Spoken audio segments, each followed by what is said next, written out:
Hello friends, स्वागत है तमारू मारा किचन में। तो आज આપણે બનાવીશું શિયાળામાં ઠંડીની ઋતુનું વાયરલ કફ કે ખાંસી આવતી હોય તેના માટે લીલી હળદરનું જ્યુસ જે તમે 2 દિવસ પીશો તો ગમે તેવો વાયરલ કફ કે ખાંસી આવતી હોય તેમાં તરત અસર કરશે। શિયાળામાં લીલી હળદર આસાનીથી મળે છે અને તેમાં એન્ટીઓક્સિડન્ટ ભરપૂર પ્રમાણમાં હોય છે। તે સ્કિન માટે અને કફમાં પણ ફાયદાકારક છે। એ ફક્ત એક નાનો ગ્લાસ પીવાથી તમને ખાંસી કે કફમાં રાહત આવશે।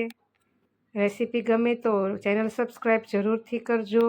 તો ચાલો લીલી હળદરનું જ્યુસ બનાવવાનું ચાલુ કરીએ। તેના માટે 2 ઇંચ જેટલી મોટી ટુકડા મેં હળદરના લઈ લીધા છે। તેને છાલ ઉતારીને બરાબર સાફ કરીને પછી મિક્સરના જ્યુસના જારમાં આપણે તેના ઝીણા ઝીણા ટુકડા કરીને લેવાના છે। મેં 2 ઇંચ જેટલો ટુકડો હળદરનો લીધો છે, તેની સામે 1 ઇંચ જેટલો આદુનો ટુકડો, તેને પણ છાલ ઉતારી બરાબર સાફ કરીને લઈ લીધો છે ને 1 થી 2 નંગ તમને ટેસ્ટ જે પ્રમાણે ભાવતો હોય તે પ્રમાણે આપણે આમળા લઈ લેશું। આમળામાં પણ એન્ટીઓક્સિડન્ટ હોય છે।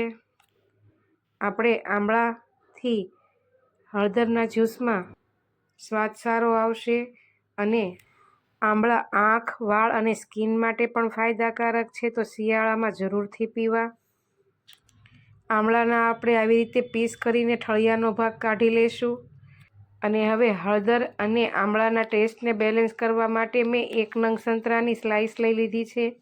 તેનાથી જ્યુસનો સ્વાદ પણ સારો આવશે, બાળકોને મોટાને બધાને ભાવશે। અડધી ચમચી જેટલો મરી પાવડર એડ કરીશું અને 3 થી 4 મોટી કણી જેટલી આપણે સાકર લઈ લઈશું। તમે તેની જગ્યાએ મધ પણ વાપરી શકો। મધથી તમને ખાંસીમાં તરત ફેર પડશે।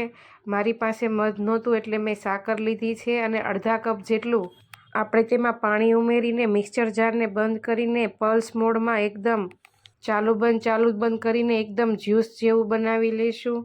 તમે જુઓ તેમ એકદમ જ્યુસ થઈ ગયું છે ને હવે તેને આપણે ગળણીથી ગળી લેશું। આ જ્યુસ તમે સવારે વહેલા કે રાત્રે સૂતી વખતે ફક્ત એક નાનો ગ્લાસ પીશો ત્યાં તમારા કફ કે ખાંસીમાં તરત રાહત મળશે। જ્યુસના જારમાં આપણે 1 ગ્લાસ જેટલું બીજું પાણી ઉમેરીને તેમાં રહેલું હળદર, આદુ ને સંતરાના કૂચાને બરાબર આપણે ગળી લેશું।